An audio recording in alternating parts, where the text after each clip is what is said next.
പോകുള്ളൂ. അത് വന്നവര് പറയുന്നതാണ്. അന്ന് ഇവിടെ തൊഴുതിട്ട് പോയാൽ വീടെത്തുമ്പോഴേക്കും ഒരു സമാധാനം കിട്ടും ഭഗവാൻ കൊടുക്കുന്നതാണ് പറയുന്നത്. എത്ര വലിയ പ്രശ്നം ഉണ്ടെങ്കിലും ആള് തട്ടി നീക്കി കൊടുക്കുന്നതാണ് പറയുന്നത്. അങ്ങനെ വന്നിട്ട് പോയവര് പറയുന്നത്. സുധീഷ് ചെമ്പശ്ശേരിയാണ്. അപ്പൊ ഞാൻ ഇന്നിപ്പോ ഇവിടെ ഉള്ളത് കണ്ടില്ലേ, കുതിരാൻമല ശ്രീധർമ്മശാസ്ത്ര ക്ഷേത്രത്തിലാണ്. നമ്മുടെ ഈ കുതിരാൻ തുരങ്കൊക്കെ വന്ന ഇത് കാരണം ഇവിടെ ഒരുപാട് തിരക്കുകളൊക്കെ മുമ്പ് ഭയങ്കര തിരക്കുകൾ ഉണ്ടായിരുന്ന സ്ഥലമാണ്. പക്ഷെ ഇപ്പൊ തിരക്ക് വളരെ കുറവാണ്. ഈ റോഡിലൂടെ അധികം സഞ്ചാരമില്ല, വാഹനങ്ങളോ ഗതാഗത സൗകര്യങ്ങളൊന്നും ഇല്ലാത്തതുകൊണ്ട് ഇപ്പൊ വളരെ തിരക്ക് കുറഞ്ഞു. മറ്റത് ഒരുപാട് നല്ല ജനത്തിരക്കുണ്ടായിരുന്ന ഒരു വലിയ ക്ഷേത്രമാണിത്. അപ്പൊ എന്തായാലും ഇത് ഒരുപാട് ചരിത്രവും ഐതിഹ്യമൊക്കെ ഉള്ള ഒരു ക്ഷേത്രമാണിത്. ഇതിന്റെ ഫുൾ കാര്യങ്ങൾ ഞാൻ ഇവിടുത്തെ ആളുകൾ നമുക്കത് പറഞ്ഞു തരും. അപ്പോൾ ഇവിടെ അതിന് ആളുകളുണ്ട്. ഇപ്പൊ ദുർലഭം ഈ സ്വാമിമാരൊക്കെയാണ്, ശബരിമലയ്ക്ക് പോകുന്ന സ്വാമിമാരും ആളുകളൊക്കെയാണ് ഇപ്പൊ ഇതിന്റെ ദർശനത്തിനായിട്ട് ഇവിടെ എത്തുന്നത്. അപ്പൊ എല്ലാ ആളുകളും കണ്ടിരിക്കേണ്ട ഒരു ക്ഷേത്രം കൂടിയാണ് കേട്ടോ അത്. അത്രയും മനോഹരമായിട്ടുള്ള ഒരു ക്ഷേത്രം. അത് കാടിന്റെ നടുവിലുള്ള ഒരു അയ്യപ്പ ക്ഷേത്രമാണ്. അതിന് ഒരുപാട് ചരിത്ര പ്രാധാന്യമുണ്ട്. അപ്പൊ ഇതിന്റെ വീഡിയോ ഞാൻ ഫുള്ളായിട്ട് കാണിച്ചു തരാം. അപ്പൊ ഇത് ഞാൻ ഫേസ്ബുക്കിലും യൂട്യൂബിലും അപ്ലോഡ് ചെയ്യും.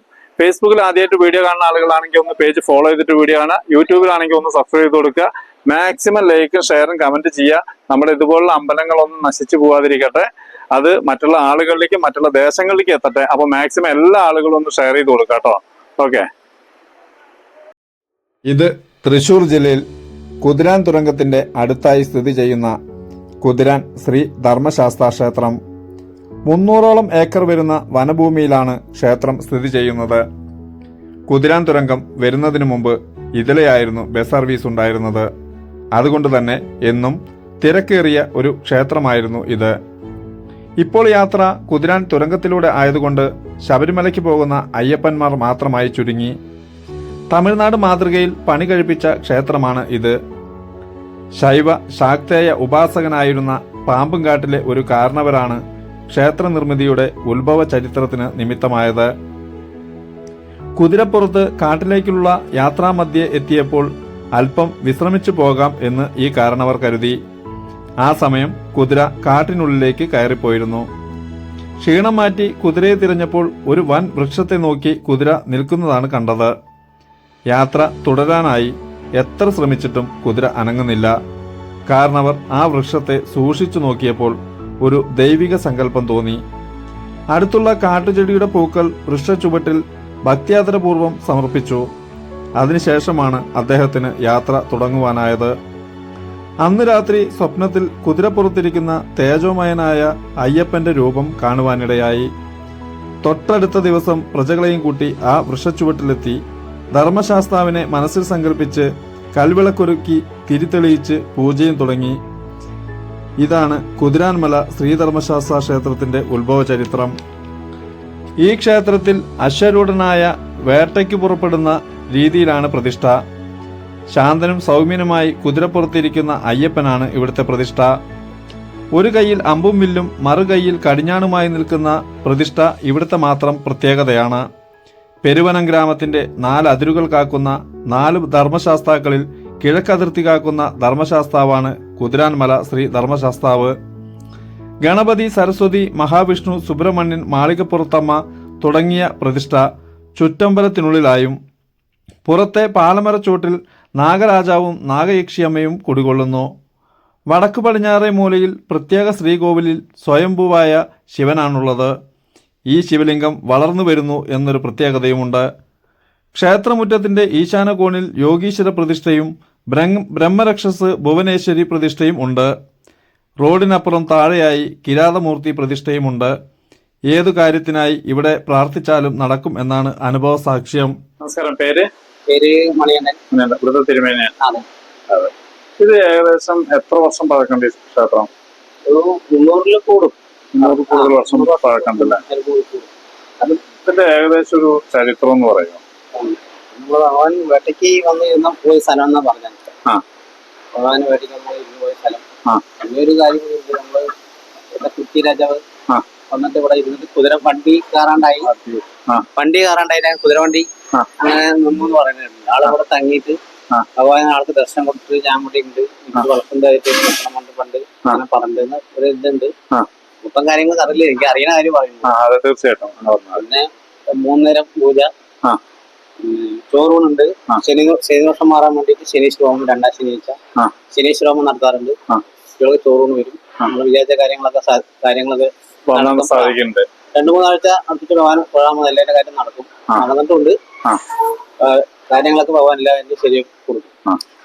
പിന്നെ നമ്മള് മണ്ഡലമാസം പദയാത്രക്കാരൊക്കെ വരുമ്പോ ഈ ഭക്ഷണമൊക്കെ കൊടുക്കാറുണ്ട്. സ്വാമിമാർക്കൊക്കെ ഇടത്താവളം എന്നാ പറയാ. ശബരിമലയ്ക്ക് പോണതിന്റെ ഇടത്താവളം എന്നാ പറയാ. ആ കാര്യങ്ങളൊക്കെ ചെയ്യാറുണ്ട്. ഈ കുതിരാന്തരംഗം വന്നപ്പോ ഈ ക്ഷേത്രത്തിന് അത് ഇതായിട്ടുണ്ടോ, ബാധിച്ചിട്ടുണ്ടോ? ആളുകളുടെ വരവിന് കുറവാണ് ബാധിച്ചിട്ടുണ്ട്. വണ്ടികളൊന്നും ഇല്ലല്ലോ. അന്നദാനം കുറവായിട്ട് വരും.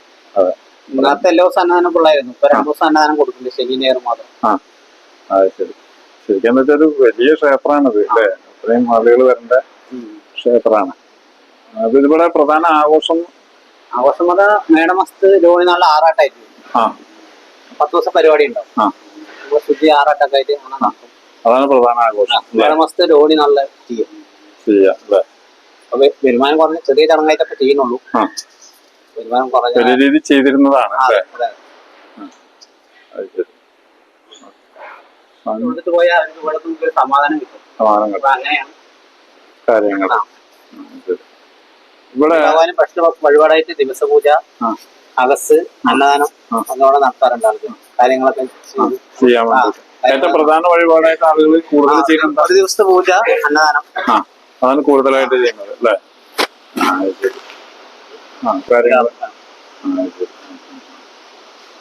ഇവിടെ അതേമാതിരി വരണ്ട റൂട്ട് കുതിരാനിന്ന് തിരിഞ്ഞു പോകാറുണ്ട് അല്ലെ?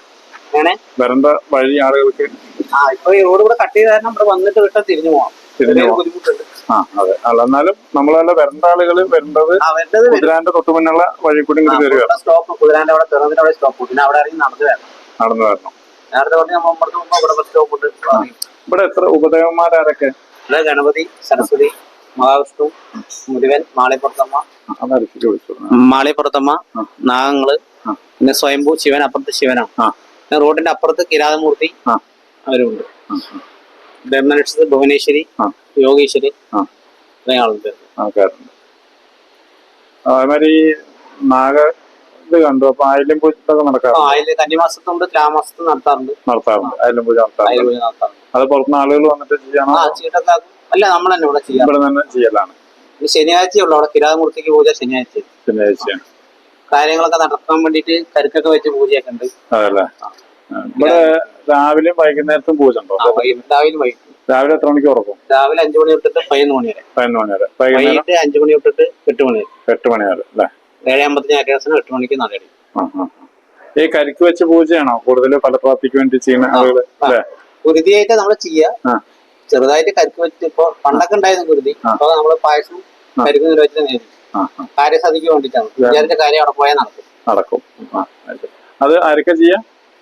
കിരാതമൂർത്തി, ശിവനം, പാർവതി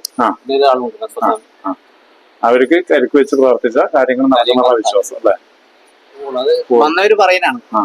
വന്ന് ഇവിടെ തൊഴുതിട്ട് പോയാൽ വീടെത്തുമ്പോഴേക്ക് ഒരു സമാധാനം കിട്ടും. ഭഗവാൻ കൊടുക്കുന്നതാണ് പറയുന്നത്. എത്ര വലിയ പ്രശ്നം ഉണ്ടെങ്കിലും ആള് തട്ടി നീക്കി കൊടുക്കുന്നതാണ് പറയുന്നത്. അങ്ങനെ വന്നിട്ട് പോയവര് പറയുന്നത്, ഞാൻ പറയുന്നില്ല. അല്ല, ഇവിടെ വന്നൊരു പോസിറ്റീവ് എനർജി ഉണ്ട് ഇതിന്റെ ഉള്ളിൽ. സത്യമാണ്. കാരണം എന്താ വെച്ചാൽ ഇതിന്റെ ഒരു അന്തരീക്ഷേ കുറച്ച് ഭഗവാൻ വിശ്വാസത്തോടെ വന്നിട്ടുണ്ടെങ്കിൽ അവര് കാര്യം ഉറപ്പായിട്ട് നടക്കും. അങ്ങനെയാണ്. മനസ്സ് അർപ്പിച്ച് നമ്മൾ പ്രവർത്തിക്കുമ്പോഴേ സമാധാനം കിട്ടിയ ഒരു കാര്യം റെഡിയായിട്ടുണ്ട്. കേസും കൂട്ടമൊക്കെ എന്തിന്റെയും തട്ടിനീക്കി കൊടുക്കും. കാര്യങ്ങൾ ഇവിടെ അനുഭവം ഉണ്ട് നമുക്ക്. അല്ല, ഞാനും പറയുന്നത് കേട്ടിട്ടുണ്ട്. അമ്പലത്തെ കുറിച്ച് എനിക്ക് നേരത്തെ അറിയാം. ആദ്യമായിട്ട് വരുന്നെന്ന് മാത്രം. ഇന്നലെ വെട്ടക്കരം കാവിൽ ഇന്നലെ വൈകിട്ട് കെട്ടുനിറച്ച് വൈകുന്നേരത്തെ ഇവിടെ മറ്റേ പഴയന്നൂര് ദേവീക്ഷേത്രത്തിൽ കിടന്നു. അവിടുന്ന് 3 മണിക്ക് പുലർച്ചെ 3 മണിക്ക് നടന്നു. ഈ സമയം കൂടെ ഇവിടെ എത്തി. ഇത് ഞങ്ങൾ 5-6ാമത്തെ വർഷം ഇവിടെ കയറിയിട്ട് പോവാം. ഇവിടെ ആ സ്വാമി പറഞ്ഞത് വളരെ കറക്റ്റാണ്. ഇവിടെ വന്നിൽ നമ്മൾ റെസ്റ്റ് ചെയ്തിട്ട് കഴിഞ്ഞിട്ട് നടക്കും. പക്ഷെ ഞങ്ങൾക്ക് ഏറ്റവും വലിയ ബുദ്ധിമുട്ട്, ഞങ്ങൾക്ക് പറഞ്ഞ അയ്യപ്പസ്വാമിമാർക്ക് എല്ലാവർക്കും ബുദ്ധിമുട്ട് ഈ ക്ഷേത്രം ക്ഷയിക്കാനുള്ള കാരണം എന്താ വെച്ചാൽ, മെയിൻ കാരണം ഈ റോഡ് വികസനമില്ല. കാരണം ഇവിടെ ബ്ലോക്ക് ചെയ്ത പോലെയാണ്. കാരണം എന്തിനാന്നുള്ള അറിയില്ല. ഞങ്ങൾ ഇന്ന് ചാടി കാരണം നടന്നു വരുന്ന സമയത്ത് ഞങ്ങൾക്ക് ഇനി ഇവിടുന്ന് നടക്കാൻ പറ്റാ. ഇനി വീണ്ടും 3-4 കിലോമീറ്റർ അങ്ങോട്ട് ചുറ്റി വരണം. എത്രത്തോളം കഷ്ടമാണ്. ഇവിടെ ചാല് കയറി അത് എന്തിനാണെന്ന് അറിയില്ല. അതൊന്ന് ശരിയാക്കി തരികയാണെങ്കിൽ വളരെ പുണ്യം. അത് ആരോടാണ്, എവിടെ ഏത് വരെ പോകുന്നത് ഞങ്ങൾ തയ്യാറാണ്. ഇവിടെ ഈ ക്ഷേത്രത്തിൽ എല്ലാ വർഷവും വരാൻ കാരണം അത്രയും വിശ്വാസമുണ്ട്. ഇവിടുത്തെ ഭഗവാനോട് അത്രയും വിശ്വാസം. ഞങ്ങൾ ഇതിൽ വരുന്നുണ്ടെങ്കിൽ അല്ലാതെയും വരും. നമുക്ക് എന്തെങ്കിലും അനുഭവങ്ങൾ ഉണ്ടായിട്ടുണ്ടോ? അനുഭവങ്ങൾ എന്ന് പറയാനില്ല. കാരണം നമുക്ക് എത്ര ബുദ്ധിമുട്ടി വന്നാലും ഇവിടെ പോകുമ്പോൾ നല്ല എനർജി ഉണ്ട്. കാരണം ശബരിമല എന്ന് പറയുന്നത് ഇത്രയും ഇനി 10-20 കിലോമീറ്റർ ഉണ്ടെങ്കിലും നമുക്കത് പുഷ്പം നന്നായിട്ട് നടന്ന് പോകാൻ പറ്റുന്നുണ്ട്. അടുത്ത വർഷം നമുക്ക് ഈ സമയത്ത് വരാൻ പറ്റുന്നുണ്ട്. അതിനാണ് ഏറ്റവും വലിയൊരു മഹത്വം. അല്ലാതെ വേറെ ഒന്നും ഞങ്ങൾ പ്രതീക്ഷിക്കുന്നില്ല. അപ്പൊ ഇത് എല്ലാവരും കൂടി സഹകരിച്ച് ഈ വഴി മാത്രമേ ഉള്ളൂ പ്രശ്നം. അത് കുറച്ചും കൂടി ഇതാവുകയാണെങ്കിൽ ഈ അമ്പലം കൂടുതൽ വികസനം ഉണ്ടാവും. കാരണം അന്നദാനം ഇപ്പോൾ തുടങ്ങിയിരിക്കുകയാണ്. ആഴ്ച 2 ദിവസം മാത്രമേ ഉള്ളൂ എന്ന് പറയുന്നുണ്ട്. ഒരു ഡെയിലി അന്നദാനം ഉള്ളതാണ്. കാരണം എന്താ വെച്ചാൽ ഒരു വരുമാനമില്ല. വേറെ ആരും വരുന്നില്ല. ഒരു വണ്ടികൾ വന്നാലും സ്വാമിമാര് വാദിക്കും പോലും ഇതിന് വരാൻ പറ്റുന്നില്ല. കാരണം ആ കുറച്ചങ്ങോട്ട് പോയാൽ പിന്നെ അവിടെ കാട് പോലെ അത് നല്ല റോഡായിരുന്നു, അത് നശിപ്പിച്ചു. അപ്പൊ അതും കൂടെ ഒന്ന് ചെയ്യാനുള്ളൊരു ഉപകാരമായിരുന്നു. എത്രയും വലിയ ക്ഷേത്രം നശിക്കപ്പെടാൻ പാടില്ല. കാരണം ഒരുപാട് കാലപ്പഴക്കമുള്ള ഒരു അമ്പലം, നല്ല ശക്തി സ്വരൂപനാണ് ഇവിടെ ഇരിക്കുന്നത്. അപ്പൊ അതിനനുസരിച്ച് എന്തെങ്കിലും ചെയ്യാനാണെങ്കിൽ ഞങ്ങളെപ്പോലുള്ള അയ്യന്മാർ വന്നാൽ എന്താ ചെയ്യാൻ പറ്റും? തമിഴ്മാരെങ്കിലൊക്കെ വരും, കഞ്ഞിയെ കുറിച്ച് ഞങ്ങൾ ഇവിടെ ഉറങ്ങിയിട്ടേ പോവുള്ളൂ. ഇപ്പൊ വാനരപ്പട ഇഷ്ടത്തിനുണ്ടായതാണ്. കാരണം അവരും കൂടെ പട്ടിണി ആയതിന്റെ പേരിൽ അവരും കാണാനില്ല. ഇപ്പൊ ഇഷ്ടത്തിനുണ്ടാവാറുണ്ട്. നൂറുകണക്കിന് ഇവിടെ ഉണ്ടാവും വാനരപ്പേരൊക്കെ കഴിക്കുന്നുണ്ടാവും. പക്ഷെ അവരും പട്ടിണിയായി. മറ്റേ ഇവിടെ ഉണ്ടെങ്കിൽ ഇപ്പൊ അടുപ്പ് പോയെന്നുണ്ടെങ്കിൽ അവർക്കും കൂടെ പ്രശ്നമുണ്ട്. അതില്ലാത്തതിന്റെ പേരിൽ അത് കാണാനില്ല, വളരെ കുറഞ്ഞു പോകും. കാരണം അങ്ങനെ ഒരു അവസ്ഥയാണ്. എന്തെങ്കിലും മാറ്റം വരുത്താനാണ് ഞങ്ങൾക്ക് ആഗ്രഹിക്കുന്നത്.